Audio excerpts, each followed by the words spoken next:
Le Seigneur soit avec vous. Évangile de Jésus-Christ selon saint Marc. En ce temps-là, Jésus quitta le territoire de Tyr et passant par Sidon, il prit la direction de la mer de Galilée et s'en alla en plein territoire de la Décapole. Des gens lui amènent un sourd qui de plus avait peine à parler. Il supplie Jésus de poser la main sur lui. Alors Jésus l'amène à l'écart, loin de la foule. Il lui met les doigts dans les oreilles. Il lui prend de la salive et touche sa langue. Et puis, les yeux levés au ciel, Jésus soupire en disant « Ephata », ce qui veut dire « Ouvre-toi ». Alors, les oreilles du sourd s'ouvrirent et sa langue se délia et il parlait correctement. Jésus ordonna à tout le monde de n'en rien dire, mais plus il leur ordonnait, plus les gens le proclamaient. Extrêmement frappés, les gens disaient « Mais il a bien fait toutes choses. Il fait entendre les sourds et parler les muets. » Acclamons la parole de Dieu.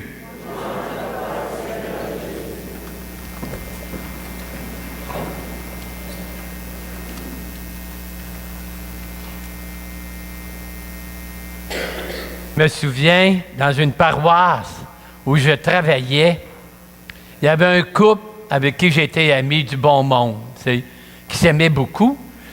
La madame, dans le couple, elle parlait beaucoup. Elle parlait tout le temps. Mais en tout cas, elle était bien gentille. Mais elle parlait, c'était un flot. Alors, toujours est-il que ce dimanche-là, on avait lu l'Évangile que je viens de lire. Après la messe, son mari vient me voir et dit « Georges, il dit, il est puissant, Jésus.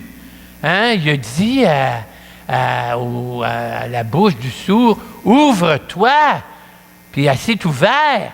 Il dit, y a-t-il un autre miracle où Jésus aurait dit « Ferme-toi » Alors, j'ai dit non, j'en connais pas. Alors, Jésus, ouvre-toi. Mes amis, vous allez voir, il y a beaucoup là-dedans, plus qu'on y pense. D'abord, dimanche passé, il y en a qui étaient là dimanche passé, j'espère que tu étais là, hein? Oui, bon. Jean-Louis prêchait, vous vous rappelez de ça?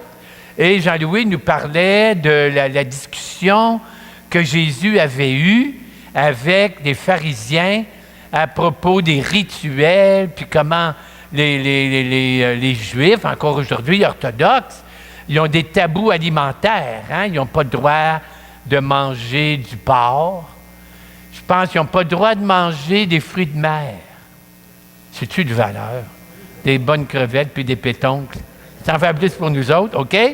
Ils n'ont pas le droit de manger, Jean-Pierre qui arrive de la Terre Sainte, je pense, ils n'ont pas le droit de manger du veau dans une sauce où il y a de la crème parce que tu manges le bébé dans le lait de sa mère, en tout cas, une patente comme ça. Et là, Jésus avait déclaré, Marc le souligne dans le chapitre 7, Jésus déclare ainsi, parce que Jésus avait dit, c'est pas ce qui rentre dans le ventre qui nous rend impurs, c'est ce qui sort de notre cœur. OK. Et là, Jésus déclarait tous les aliments purs. Or, Jésus il était dans le pays des Juifs, et là, dans l'Évangile aujourd'hui, il quitte le pays des Juifs. Il s'en va dans le pays des païens, la Décapole. Vous savez, Décapole, c'est quoi? Pas décaféiné, là, mais 10. Les sportifs, là, le décathlon, ben oui. Alors, ça veut dire 10. Donc, la Décapole, c'était comme un regroupement de 10 villes à l'est du Jourdain, des villes païennes. Okay? Et Jésus s'en va chez les païens. Et là, on y amène le sourd. Et Jésus, il touche. Il rentre ses doigts dans ses oreilles, il touche sa langue. C'est des impurs. Pour les Juifs, c'était des gens, il ne fallait pas les toucher. Il ne fallait même pas entrer dans leur maison. Et là, voyez-vous, Jésus déclare que non seulement tous les aliments sont purs, mais tous les êtres humains devant Dieu sont corrects. C'est ses enfants. Il les aime. Les petits, les gros, les maigres, les noirs, les blancs, les vites, les pas vites. Hein? Dieu, on est tous ses enfants. Jésus déclare non. Dieu n'aime pas seulement les Juifs, Dieu aime tous les êtres humains.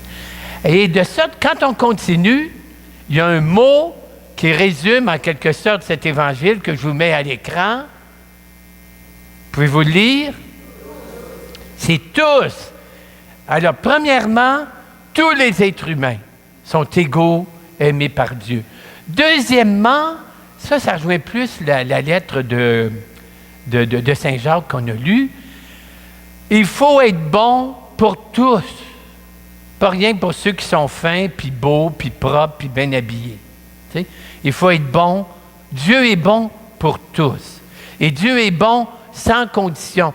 Quand Jésus a guéri le sourd, hein, il n'a pas dit, bien écoute, mon petit gars, là, je vais te guérir à condition que tu deviennes mon disciple et que tu marches derrière moi. Avez-vous remarqué? Jésus pose aucune condition. Il est bon parce qu'il est bon. Il y a un grand maître spirituel, Saint Bernard, qui a dit « L'amour est la récompense de l'amour. » On aime parce qu'on aime. Okay? Ça, c'est donc, premièrement, tous sont dignes devant Dieu. Deuxièmement, il faut être bon, il faut avoir de la compassion pour tous, même ceux qui ne nous reviennent pas, ou celles qui ne nous reviennent pas. OK. Troisièmement, il y a un troisièmement aussi. Ah oui, avez-vous remarqué à la fin de l'Évangile, Jésus dit « Chut, chut, parlez-en pas.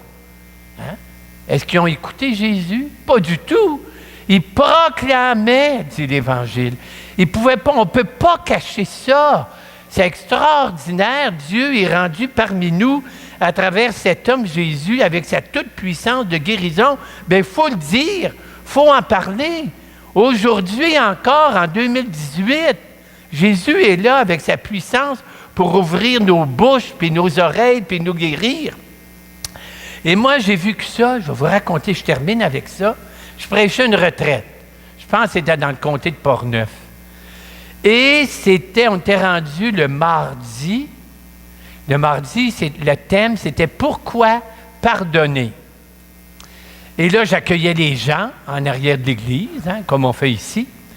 Et il y avait l'allée, hein, il y avait des portes pour entrer dans l'église, il y avait une petite allée. Alors, je marchais dans l'allée. Mais dans cette église-là, il y avait un autre banc collé sur le mur extérieur de l'église. C'était peut-être le banc du bedeau ou le banc des marguilliers, je ne sais pas trop, là. Et là, il y a un gars qui est arrivé de l'ouvrage, qui est habillé comme un gars qui arrivait de l'ouvrage, avec ses bottines puis tout. Et puis, il était assis là, un gars de à peu près 45 ans. T'sais. Puis là, ben, j'ai dit, ouais, pourquoi il s'assit là? Encore un peu, il serait assis dehors. T'sais. Ben, j'ai dit, c'est peut-être que si c'est plate, il va s'en aller. Ben, peut-être, hein? En tout cas. Toujours est-il qu'on fait la soirée, et à la fin, on prépare les gens, une petite préparation, un temps d'arrêt, et puis on les invite, on était 8-9 prêtres, ceux qui le veulent, puis recevoir le pardon. Moi, j'étais dans le cœur, il m'avait mis dans le cœur, et à un moment donné, je ne vous dis pas, mon gars arrivé, avec ses bottines, et puis il se goroche à genoux devant moi, les yeux humides de larmes. Il dit, mon père, ça fait 22 ans que je n'ai pas parlé à ma mère. Il dit, c'est épouvantable. J'y ai fait mal. Je le regrette. Mais il dit, je vous promets, en sortant d'ici, la première chose que je vais faire, je vais aller voir ma mère. Je vais lui parler. Et puis, il est arrivé un petit détail. Quand il est reparti, le bonhomme, il a laissé une grosse motte de boue à côté de moi. Tu sais.